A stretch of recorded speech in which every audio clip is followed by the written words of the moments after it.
Can everyone hear us? Yes. Hi. Wonderful. We have Charlotte and Gary ready for you. Should we get started with Times of India? You can ask your first question. Okay. Do I begin? Yes. Yes. Hi. Oh, hi, Charlotte. Hi, Gary. Hi there. Hi. Hi. How are you? I'm good. How are you? Great. Thank you. Thank you. So great to speak with you. So Charlotte, my first question is to you. If you could be the voice in somebody's head, who would you pick? And also for Gary, what was the best part about starring in this series? Oh my God, what a brilliant question. Oh, what? I could be the voice. You go first while I think. Okay. What else is like, yeah, I loved everything about being part of the series. It's a career highlight for me. I was really looking at this like to elevate, you know, the projects that I do, and like wanted to actively become a better actor. And I feel like this project allowed me to do that. And I don't know if I did, but I definitely felt challenged. And because the character is so still and there's so much stuff going on internally, and I thought it was a really beautiful challenge to play a character like that. And I love the team. I love the execution. The production value is so high. The quality, the attention to detail. The script is great. Scott Smith did a brilliant job. William Gibson is a brilliant writer. And Joan and Lisa are the best to do science fiction. And so, yeah, I love everything. I think I choose, like, there's so many people to choose from, but maybe William Gibson, because then obviously he's very good at predicting what's going to happen in the future. I mean, he coined the phrase cyberspace and predicted the internet. So maybe his, not so that I could influence him, but more that I could like pick his brain and ask him about what was going to happen. And then, yeah, just report back to the rest of the world. Or not. Or not. Yeah, Again, exactly. maybe. I was going to say Liz Truss, and then I thought, yeah, no, that's way too dark. Oh, really? Cool. So Marta just joined. So you can go ahead and ask your next question. So that would be for La Stampa, Italy. Sorry, but I think there was a problem with the links. I'm not supposed to be here. Oh, are you not doing La Stampa? No. Oh, sorry. I'm supposed to be in another link. Oh yeah. Sorry. Spoken to them. Okay. You can Sorry. and then Olivia will tell you what the right link is. Apologies for that. So then Boris, do you want to go ahead and ask your question? Yes, of course. Hi. What can you tell us about your character, Nathan and Aelita? Sure. Well, Will Netherton is he is a fixer. He's the audience's introduction to future London, as is Alita. What is a fixer? A fixer is like when someone does something really messed up and then they call you and they're like, listen, can you cover this up for us? Or can you sort this out? Okay. Yeah, that's what he... But you're likening this to a publicist. Guys, well, in the novel, listening. well, in the novel, he's a publicist, but I think that's a polite way of saying like he's a fixer, because the people he does PR for, they need things to be fixed. I see. So, okay. Yeah, and he is joined by Flynne by a significant event that happens, and his whole quest throughout the whole series actually is to find Alita, and to figure out what the frick is going on. And yeah, that's pretty much what I can say about Wolf. Alita West is probably the best way to describe her is she's a disruptor. We're introduced to her when she's on a bit of a mission to take information from the RI that she's not meant to have access to, and she onboards Flynne. Well, she thinks she's onboarding Burton, but she ends up with Flynne to sort of help her with her mission. And you get the impression that she's trying to take down the RI, but we're not entirely sure exactly what she's trying to do, but you do know that Wilf and Alita are intrinsically linked by their history. And obviously Wilf is charged with trying to find her because he's the one, as Lev says, he's the only one who'll be able to find her. yeah, I can't really give too much away about who Alita is because it sort of ruins the plot. Mm-hmm. David, do you want to go ahead and ask your question? Yeah, great, thank you. Hi both, lovely to be speaking to you. I've got a question here. I'm really impressed with how the show uses London as a location. I think Future London is so cool. I was just wondering what the experience of filming at some kind of iconic London locations was like, especially as they seem to have emptied out the city so well for those scenes, and also if you can tease any surprises that the future version of the city has in store for viewers. It's funny, we were just saying, weren't we, that it was quite weird because of, I know that obviously they emptied out London, but we shot it during COVID, so it wasn't that weird because as a Londoner, if you'd been into London at the time, that's kind of what it was like. It was really desolate and weird and devoid of soul, because obviously the people are the soul of the city. So yeah, we shot through COVID. So that, and obviously the fab bit for us was that they don't use a huge amount of green screen. A lot of it is, you know, they use the camera to create the effects. So yeah, it was quite exciting to be able to work like that, really, rather than having to imagine everything. Of course, you know, we finished the project as actors a year ago, and then everybody else has been doing, you know, their part of the project. So we get to watch it, and you see all those incredible, huge, statuesque buildings in the middle of London that we had no idea were going to be part of the visual. So it's like opening your presents on Christmas Day when you get to actually watch it and like, whoa, seeing it all come to life. Because I mean, even some of that wasn't even in the script. So that was kind of cool, wasn't it? Yep, agreed. Great. Karen, you can go ahead with your next question.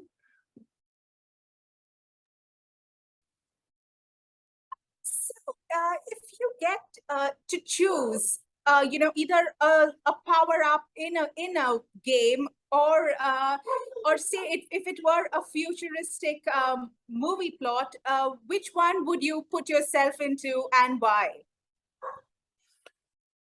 Can you ask that question one last time? If we could give ourselves a power up. Like if you could be an avatar of yourself or a sim in another movie plot or a futuristic game, which one would you pick? Oh yeah, futuristic games. I don't know too many, but I mean, I'm obsessed with Tekken.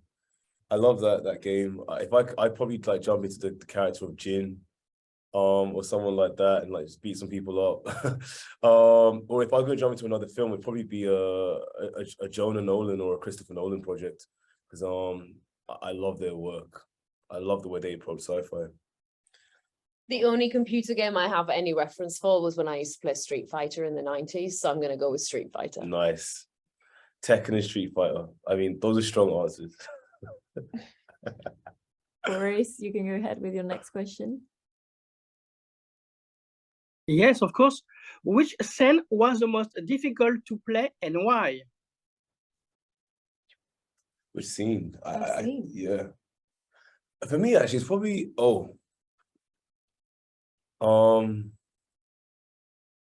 okay, cop-out answer. It all felt a bit difficult for me, only because, like I explained before, the character was a challenge because he's so still.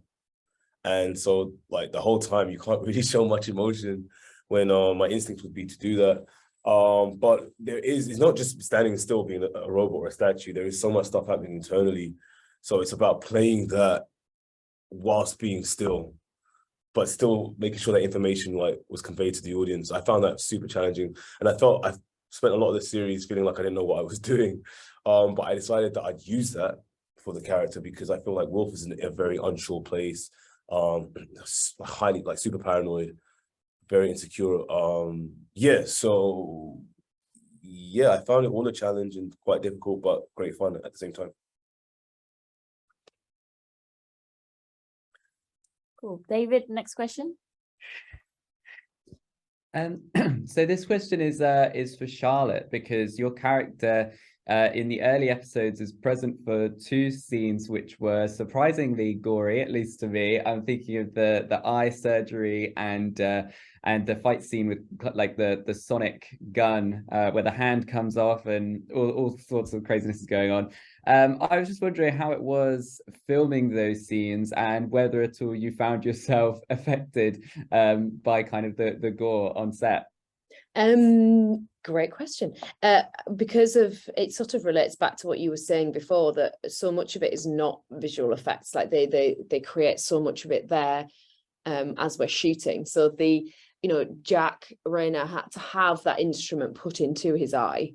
So obviously with brilliant technical advisors around to make sure he wasn't harmed. No Jack Reynor was harmed in the making of this TV series. And the prosthetics were fantastic. So yeah, it was pretty gory. And the fight scenes were really great fun. I mean, I just enjoy all that stuff. It's not something you get to do every day. And, you have to be able to tell your brain that this isn't really happening. Otherwise, as an actor, you'll go slightly nuts. I mean, some of the stuff I've had to act over the years, if I actually took on board what was happening to me, I think it would be, but the decuffing of the hand, that we didn't actually get to see that was visual effects, but me being choked out, that was quite good fun to play, actually, and just trying to find a little bit of humor in those moments is always quite good fun as well, which we did a little bit of improvising around that, so that was quite fun. We have time for one last round of questions. I just added that in. Karen, do you want to ask the last question? Sure. So for the final question, how do you see this series continuing? Possibly, we've only got to see 6 episodes, but how do you see this, moving forward?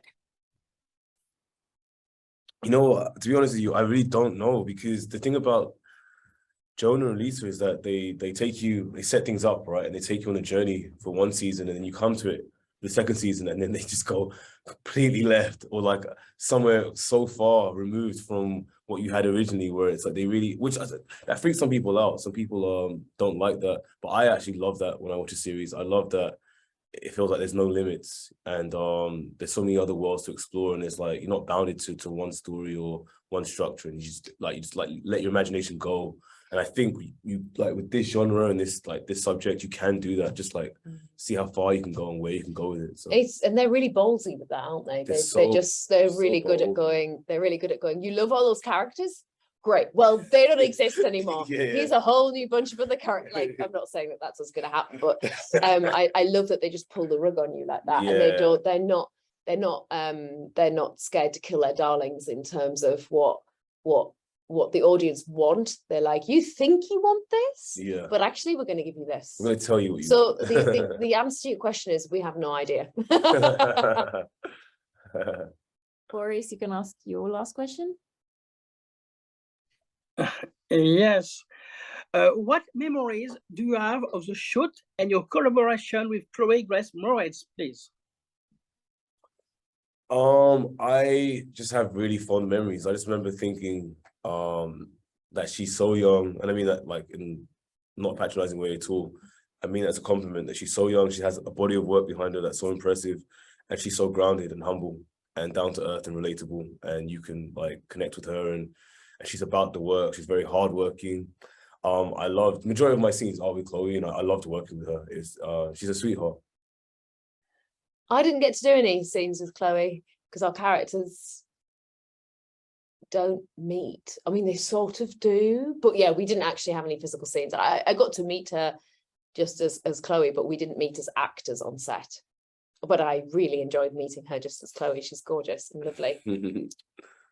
Great, then David, you can ask the last question. Great. So this one's for both of you. I've just taken aback by how kind of complex this series is. There are some really complex ideas, and it's the same obviously with Westworld. And I was wondering, what do you think it is about Lisa and Jonah's approach to sci-fi, where they can take these like really complicated ideas and sort of make them accessible to viewers? I think it's because they've always they always ground everything in storytelling. There's no point having interesting, beautiful visuals if there's no storytelling. If you don't care about the characters, why do you care about the visuals? So I love that